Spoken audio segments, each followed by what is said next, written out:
Hello again and welcome. In this video, we are going to look at 500.1, which is the definition section of Reg 500.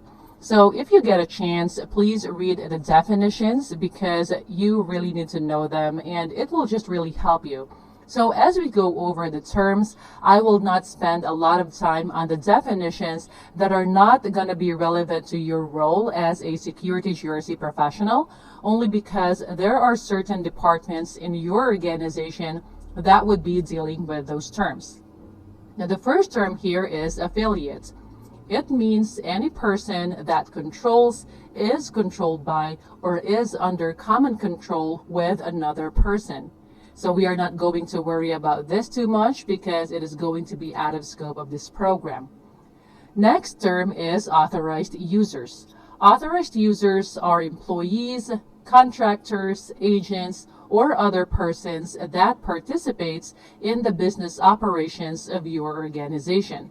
They are basically those that are given authorized access to information or information systems. And then we have Chief Information Security Officer, or the CISO. That means that person reports directly to the senior management. So it's basically the head of the cybersecurity or information security department and is responsible for overseeing and implementing the organization's cybersecurity program and enforcing its cybersecurity policies. And then next we have Class A company.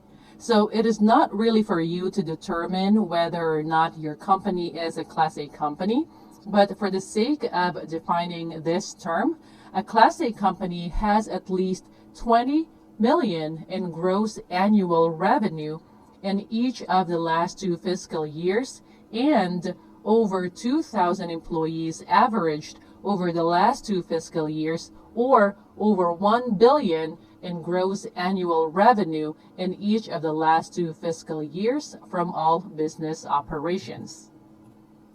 Then the next term is a covered entity.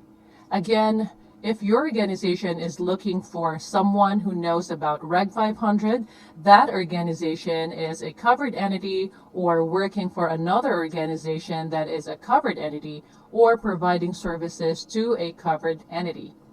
And then next, we have cybersecurity event and cybersecurity incident. They are 2 different terms, but a lot of times people use them interchangeably. Event means any act or attempt, successful or unsuccessful, to gain unauthorized access to, disrupt, or misuse an information system or information stored in such information system. While incident means that it has occurred at the covered entity, its affiliates, or third-party service provider that impacts a covered entity.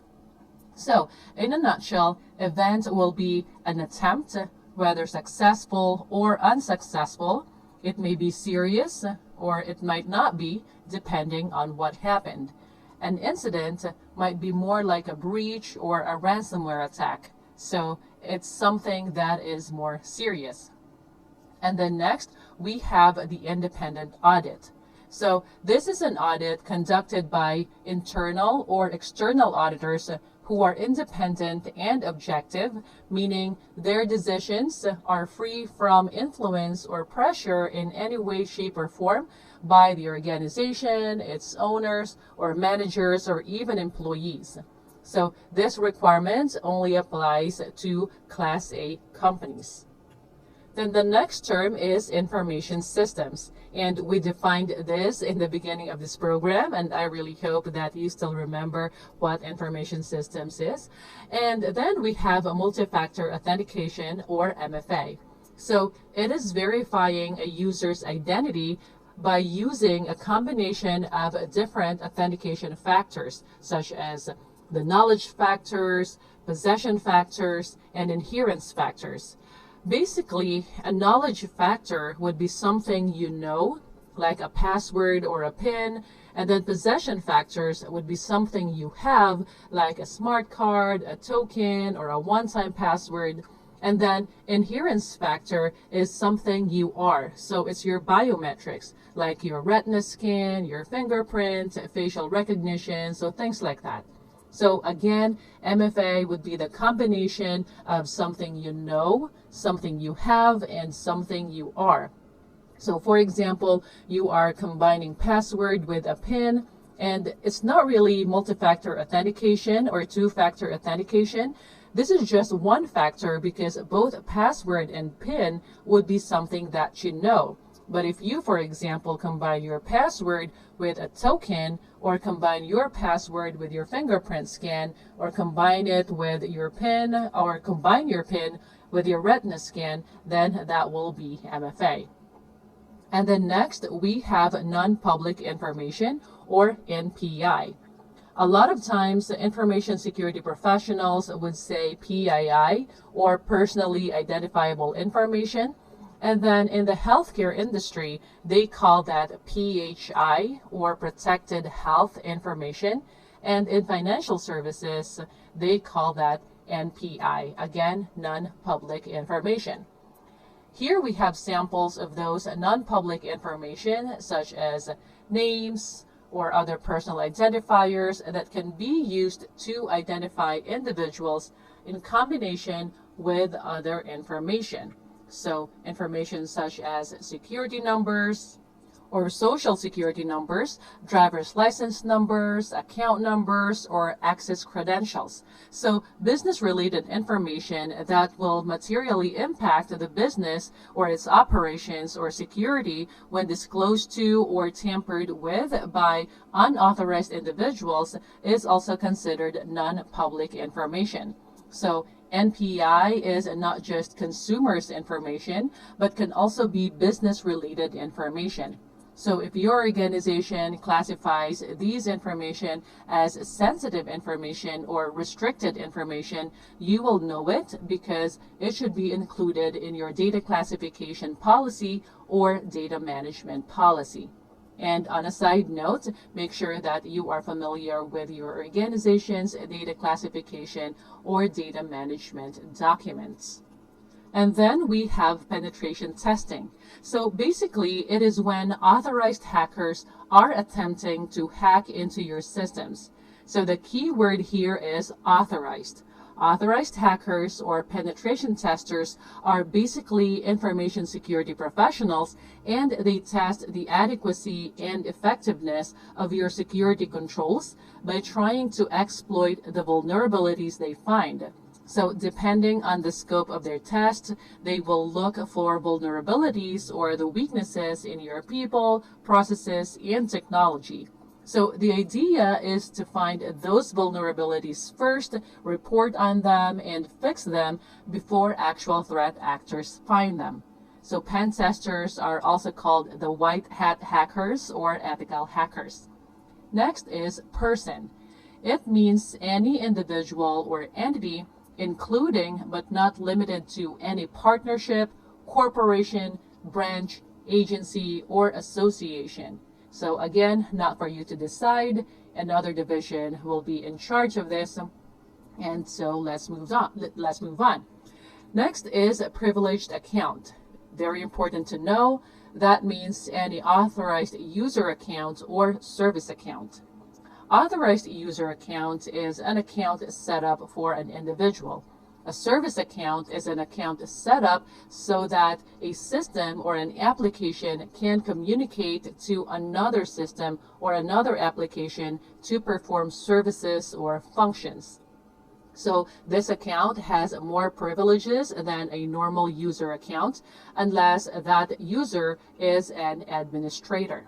So per Reg500, a user or a service account is considered a privileged account because you can use those accounts to access an organization's information and information systems. So really, that's a privilege that others not associated with your organization will not have. So it just makes sense that way. However, many information security professionals will define privileged accounts just a little differently because in practice, a privileged account is an account with elevated privileges. meaning it can do more functions, has more permissions, has more access than a standard user account or sometimes even a service account. So this should be defined and documented in your policies and procedures as well. And then we have publicly available information. And that means that they are public information. You are going to see that defined in your data-related policy as well. And now we have risk assessment. So I hope you still remember our risk assessment video. And Reg 500 requires that your security program should be based on risk assessments and that your organization should perform. And part of your security program will be your security controls implementation. And that should be based on your risk assessments as well. You can either hire an external company to go in and perform risk assessments for you, or you can design your security or your cybersecurity program around that based on the results of your risk assessments. So you can have, or you can utilize your internal resources as well to perform risk assessments. And your security professionals should also be able to perform cybersecurity risk assessments. And then we have a senior governing body. They are the board of directors, the senior management, or the committee equivalent to a governing body. And then we have senior officers. So they are senior individuals responsible for the management, operations, security, information systems, compliance, and or the risks of your organization. And last but not the least, third-party service providers, or TPSP. So the definition here is that a TPSP is not an affiliate, not a governmental entity. It provides services to the covered entity. It maintains, processes, or otherwise permitted to access non-public information belonging to your organization.